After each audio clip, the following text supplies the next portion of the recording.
Hi guys, it's been a minute. Today I'd like to talk to you about speech patterns, common speech patterns that people use, primarily women versus men. Now, men, when they talk, they tend to be a little bit rougher.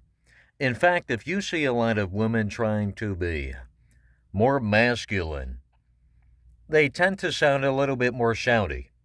And that's what's not so good, because they're picking up the bad habits that tend to represent a male speech pattern that immediately differentiates the two between women and men.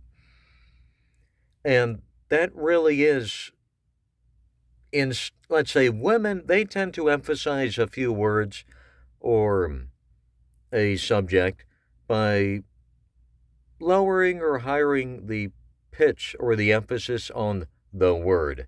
See, I'm in fact doing it right now.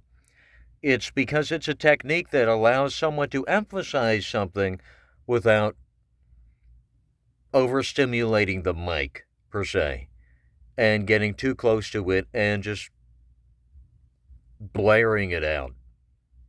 While men tend to emphasize their points by increasing or decreasing their volume on that word, because they tend to stay on the same plane with their voice.